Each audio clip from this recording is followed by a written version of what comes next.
আকাশবাণী খবর পড়ছি চঞ্চল ভট্টাচার্য। প্রথমে বিশেষ বিশেষ খবর।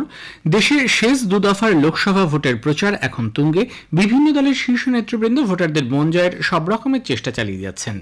প্রবীণ বিজেপি নেতা প্রধানমন্ত্রী নরেন্দ্র মোদী দাবি করেন, অন্যান্য দেশের তুলনায় মুদ্রাস্ফীতি ভারতে আয়ত্তের মধ্যে রয়েছে। কংগ্রেস সভাপতি মল্লিকার্জুন খাড়গে বলেন, হরিয়ানা এবং পাঞ্জাবের মতো সমৃদ্ধশালী রাজ্যগুলিতেও বেকারিত্ব আর মুদ্রাস্ফীতির মতো সমস্যা প্রকট। ওয়ার্ল্ড ইকোনমিক ফোরামের পর্যটন উন্নয়ন সূচক অনুযায়ী এবছর ভারত কয়েক ধাপ উঠে ৩৯তম স্থান দখল করেছে। বঙ্গোপসাগর সন্নিহিত দেশগুলির জোট বিমস্টেকের সনদ কার্যকর হওয়ায় বিদেশমন্ত্রী ডক্টর এস জয়শঙ্কর সন্তোষ প্রকাশ করেছেন। কলকাতা নাইট রাইডার্স আইপিএল ক্রিকেটের ফাইনালে উঠেছে। এই টুর্নামেন্টের প্লে অফ পর্বে রাজস্থান রয়্যালস আজ রয়্যাল চ্যালেঞ্জার্স বেঙ্গালুরুর বিরুদ্ধে খেলবে। আসছে বিস্তারিত খবরে। ইন্ডি জোট মহিলা বিরোধী এবং মহিলাদের সংরক্ষণের বিরোধিতাই তারা করে এসেছে বলে প্রবীণ বিজেপি নেতা প্রধানমন্ত্রী নরেন্দ্র মোদী মন্তব্য করেছেন। নিজের সংসদীয় কেন্দ্রের বারাণসীতে মাতৃশক্তি সম্মেলনে গতকাল তিনি ভাষণ দিচ্ছিলেন।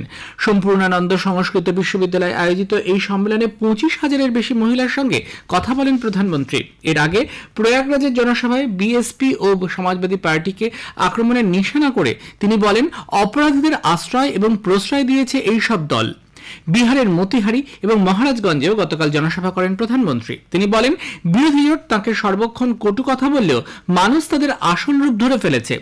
সমাজবাদী পার্টির প্রধান অখিলেশ যাদব গতকাল ভাদোহীতে তৃণমূল কংগ্রেস প্রার্থী ললিতেশপতি ত্রিপাঠীর সমর্থনে জনসভা করেন। তাঁর দাবি, এই নির্বাচনে ১৪০টিও আসন পাবে না বিজেপি। আম আদমি পার্টির দিল্লির মুখ্যমন্ত্রী অরবিন্দ কেজরিওয়াল উত্তর পূর্ব দিল্লিতে রোড শো করেন গতকাল। তৃণমূল কংগ্রেস প্রধান পশ্চিমবঙ্গের মুখ্যমন্ত্রী মমতা ব্যানার্জি গতকাল প্রচার করেন বসিরহাট ও বারাসাত কেন্দ্রের প্রার্থীদের হয়ে। বসিরহাটের সভায় তিনি বলেন, সন্দেশখালী নিয়ে বিজেপির ঘৃণ্য চক্রান্ত ফাঁস হয়ে গেছে। প্রবীণ বিজেপি নেতা কেন্দ্রীয় স্বরাষ্ট্রমন্ত্রী অমিত শাহ নির্বাচনের প্রচারে আজ ফের পশ্চিমবঙ্গে আসছেন। কাঁথি, ঘাটাল, পুরুলিয়া এবং বাঁকুড়া লোকসভা কেন্দ্রে দলীয় প্রার্থীদের সমর্থনে জনসভা করবেন তিনি। অন্যদিকে বিজেপির সর্বভারতীয় সভাপতি জগৎ প্রসাদ নাড্ডাও উত্তর ও দক্ষিণ কলকাতায় এবং বারাসাত লোকসভা কেন্দ্রে দলীয় প্রার্থীদের হয়ে জনসভা ও রোড শো করবেন। কংগ্রেস সভাপতি মল্লিকার্জুন খাড়গে গতকাল চণ্ডীগড়ে এক সংবাদ সম্মেলনে বলেন, হরিয়ানা এবং পাঞ্জাব সমৃদ্ধশালী রাজ্য, অথচ বেকারিত্ব আর মুদ্রাস্ফীতির মতো সমস্যা এই রাজ্যগুলিতে প্রকট।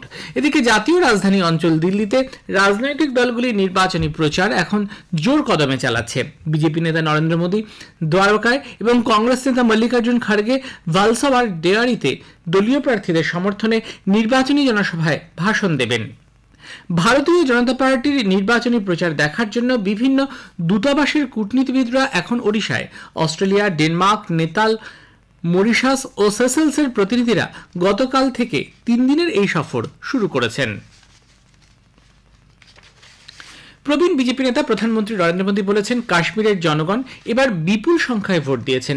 একটি বেসরকারি সংবাদ মাধ্যমকে দেওয়া সাক্ষাৎকারে তিনি বলেন, কাশ্মীরের মানুষ গত ৩০ থেকে ৪০ বছরের রেকর্ড ভেঙেছে। মুদ্রাস্ফীতির প্রসঙ্গ উল্লেখ করে শ্রী মোদী দাবি করেন, অন্যান্য দেশের তুলনায় এদেশের পরিস্থিতি আয়ত্তের মধ্যে রয়েছে। রাশিয়া এবং ইউক্রেনের মধ্যে চলমান সংঘাতের কারণে খাদ্যশস্য, জ্বালানি এবং সারের ওপর প্রত্যক্ষ প্রভাব পড়ছে। বর্তমানে বিশ্বের অন্যান্য দেশের কৃষকরা ৩,০০০ টাকা দিয়ে ইউরিয়া সার কেনেন। ভারতের কৃষকদের এর জন্য ব্যয় করতে হয় মাত্র ৩০০ টাকা। অর্থ পাচার প্রতিরোধ আইন অপব্যবহার করে বিজেপি বিরোধী দলগুলিকে সমস্যায় ফেলছে বলে আম আদমি পার্টির অভিযোগ। আপের প্রবীণ নেতা অতীশী অভিযোগ করেন, দিল্লিতে কথিত আবগারি কেলেঙ্কারি আসলে আম আদমি পার্টিকে ভাঙার জন্য বিজেপির একটি চক্রান্ত। এই মামলায় প্রবীণ আপ নেতা মনীষ সিসোদিয়ার জামিনের আবেদন দিল্লি হাইকোর্ট নাকচ করে দেওয়ায় তিনি ক্ষোভ প্রকাশ করেন। কেন্দ্র বিজেপি সরকার বিভিন্ন তদন্তকারী সংস্থাকে ব্যবহার করে রাজনৈতিক চক্রান্ত করছে বলে তাঁর আরও অভিযোগ। এদিকে আবগারি নীতি কেলেঙ্কারি মামলায় দিল্লির রাউস এভিনিউ আদালত প্রাক্তন উপমুখ্যমন্ত্রী মনীষ সিসোদিয়ার জেল হেফাজতের মেয়াদ ৩১ মে পর্যন্ত বাড়িয়ে দিয়েছে। সিবিআই এর হাতে গ্রেফতার মনীষ সিসোদিয়া গত বছর ২৬ জানুয়ারি থেকে জেল হেফাজতে রয়েছেন। ২০২৪-এর উচ্চশিক্ষা ক্ষেত্রে জাতীয় শিক্ষক পুরস্কারের মনোনয়নের জন্য পোর্টাল চালু হয়েছে। ২০ জুন পর্যন্ত মনোনয়ন দাখিল করা যাবে। কেন্দ্রীয় উচ্চশিক্ষা দপ্তরের সচিব সঞ্জয় মূর্তি এই পোর্টালের সূচনা করেন। উচ্চশিক্ষা প্রতিষ্ঠান এবং পলিটেকনিক কলেজের শিক্ষকদের এই পুরস্কার দেওয়া হবে ৫ই সেপ্টেম্বর। এ খবর প্রচারিত হচ্ছে আকাশবাণী থেকে। ওয়ার্ল্ড ইকোনমিক ফোরামের পর্যটন উন্নয়ন সূচক অনুযায়ী এবছর ভারত কয়েক ধাপ উঠে ৩৯তম স্থান দখল করেছে। এই তালিকার শীর্ষে রয়েছে মার্কিন যুক্তরাষ্ট্র। ২০২১ সালে প্রকাশিত সূচকে ভারতের স্থান ছিল ৫৪। দক্ষিণ এশিয়ার নিম্ন ও মধ্য আয়ের অর্থনীতির দেশগুলির মধ্যে ভারত চলতি বছরের তালিকার শীর্ষে। প্রতি ২ বছর অন্তর ১১৯টি দেশের পর্যটন শিল্পের বিভিন্ন দিক পর্যালোচনা করে সূচকটি তৈরি করা হয়। বঙ্গোপসাগর সন্নিহিত দেশগুলির জোট বিমস্টেকের সনদ কার্যকর হওয়ায় বিদেশমন্ত্রী ডক্টর এস জয়শঙ্কর সন্তোষ প্রকাশ করেন। সামাজিক মাধ্যমে এক পোস্টে তিনি বলেন, ভারতের সমৃদ্ধশালী এবং সুস্থায়ী প্রতিবেশী নীতির সঙ্গে এটির মিল রয়েছে। এই অঞ্চলের অভিন্ন ইতিহাস, সংস্কৃতি এবং পারস্পরিক সম্মানের উপর ভিত্তি করেই এই সনদ কার্যকর হয়েছে। ভারতের প্রতিবেশী প্রথম এবং অ্যাক্ট ইস্ট নীতি এর মাধ্যমে রূপায়িত হবে। বিদেশ মন্ত্রকের মুখপাত্র রণধীর জয়সওয়াল বলেন, বঙ্গোপসাগরীয় অঞ্চলে আরও কার্যকর সহায়তার জন্য আইনি এবং প্রাতিষ্ঠানিক এক ফ্রেমওয়ার্ক বিমস্টেকের সনদের মাধ্যমে নিশ্চিত হবে। এই সনদ নতুন নতুন সদস্যদের এতে অন্তর্ভুক্ত হতে সহায়ক হবে। রাশিয়ার প্রতিরক্ষা বাহিনী ইউক্রেন সীমান্তের কাছে পারমাণবিক অস্ত্রসহ প্রথম সামরিক মহড়া শুরু করেছে। এক বিবৃতিতে মস্কো জানিয়েছে, পশ্চিমী দেশগুলি থেকে ক্রমাগত হুমকির কারণে তাদের এই পদক্ষেপ। প্রথম পর্বে পারমাণবিক অস্ত্র বহনক্ষম ইস্কান্দার এবং কিংঝল ক্ষেপণাস্ত্রের পরীক্ষামূলক উৎক্ষেপণ করা হবে। এই মহড়ায় বেলারুশও সামিল হয়েছে। ফরাসি রাষ্ট্রপতি ইমানুয়েল ম্যাক্রো সম্প্রতি জানান, ইউক্রেনে ন্যাটো প্রয়োজনে বাহিনী পাঠাতে পারে। সম্ভাব্য সব দিক বিবেচনা করেই রাশিয়া এই মহড়ার সিদ্ধান্ত নিয়েছে বলে প্রতিরক্ষা মন্ত্রক জানিয়েছে। রাজস্থান, পাঞ্জাব, হরিয়ানা, চণ্ডীগড়, দিল্লি ও উত্তরপ্রদেশ সহ উত্তর ভারতের বহু এলাকা তীব্র তাপপ্রবাহের কবলে। মধ্যপ্রদেশ, বিদর্ভ এবং গুজরাটেও চলছে তাপপ্রবাহ। আবহাওয়া দফতর আগামী ২৫ তারিখ পর্যন্ত এই অঞ্চলগুলিতে অতি তীব্র তাপপ্রবাহের লাল সতর্কতা জারি করেছে। অন্যদিকে দক্ষিণ পশ্চিম মৌসুমী বায়ু আন্দামান নিকোবর দ্বীপপুঞ্জের আরও কিছু অংশে প্রবেশ করবে আগামী দুদিনে।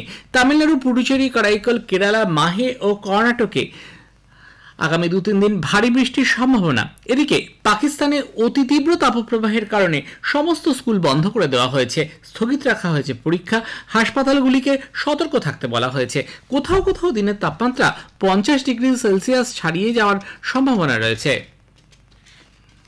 দক্ষিণ পশ্চিম বঙ্গোপসাগরের উপকূলে পূর্ব বাংলাদেশ ও তার সংলগ্ন এলাকার ওপর কেন্দ্রীভূত ঘূর্ণাবর্ত আগামীকাল নিম্নচাপের রূপ নিতে চলেছে। এটি উত্তর পূর্ব দিকে এগিয়ে শুক্রবার সকাল নাগাদ গভীর নিম্নচাপে পরিণত হতে পারে।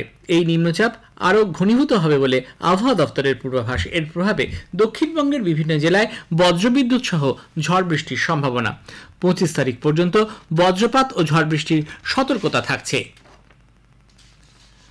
কলকাতা নাইট রাইডার্স আইপিএল ক্রিকেটের ফাইনালে উঠেছে। আহমেদাবাদের নরেন্দ্র মোদী স্টেডিয়ামে গত সন্ধ্যায় প্রথম কোয়ালিফায়ার ম্যাচে কলকাতা নাইট রাইডার্স ৮ উইকেটে সানরাইজার্স হায়দ্রাবাদকে হারিয়ে দিয়ে প্রথম দল হিসেবে ফাইনালে পৌঁছেছে। গতকাল টসে জিতে প্রথমে ব্যাট করে সানরাইজার্স দলের সকলে ১৯ ওভার ৩ বলে ১৫৯ রান করে আউট হয়ে যান। জবাবে ব্যাট করতে নেমে নাইট রাইডার্স ১৩ ওভার ৪ বলে ২ উইকেট হারিয়ে লক্ষ্যে পৌঁছে যায়। সানরাইজার্স হায়দ্রাবাদ আগামী শুক্রবার দ্বিতীয় কোয়ালিফায়ার ম্যাচে এলিমিনেটরদের বিজয়ী দলের সঙ্গে খেলবে। আইপিএল ক্রিকেটের প্লে অফ পর্বের এলিমিনেটর ম্যাচে রাজস্থান রয়্যালস আজ রয়্যাল চ্যালেঞ্জার্স বেঙ্গালুরুর বিরুদ্ধে খেলবে। আহমেদাবাদের নরেন্দ্র মোদী স্টেডিয়ামে খেলা শুরু হবে সন্ধ্যা ৭:৩০টায়। রাজস্থান ১৪ ম্যাচ খেয়ে ৮টিতে জিতে ১৭ পয়েন্ট নিয়ে তৃতীয় স্থানে থেকে লিগ পর্ব শেষ করবে। এই ম্যাচে যে দল জিতবে সেই দল প্রথম কোয়ালিফায়ার ম্যাচে পরাজিত দলের বিরুদ্ধে শুক্রবার দ্বিতীয় কোয়ালিফায়ার ম্যাচে মুখোমুখি হবে। এফআইএইচ প্রো হকি লিগে ভারতের পুরুষ ও মহিলা দল আজ ইউরোপে তাদের প্রথম পর্বের খেলা শুরু করবে। বেলজিয়ামের অ্যান্টওয়ার্পে দুটি দলই আজ আর্জেন্টিনার মুখোমুখি হবে। শেষে বিশেষ খবর আরও একবার। দেশে শেষ ২ দফার লোকসভা ভোটের প্রচার এখন তুঙ্গে। বিভিন্ন দলের শীর্ষ নেতৃবৃন্দ ভোটারদের মন জয়ের সব রকমের চেষ্টা চালিয়ে যাচ্ছে। প্রবীণ বিজেপি নেতা প্রধানমন্ত্রী নরেন্দ্র মোদী দাবি করেন, অন্যান্য দেশের তুলনায় মুদ্রাস্ফীতি ভারতে আয়ত্তের মধ্যে রয়েছে। খবর শেষ হলো।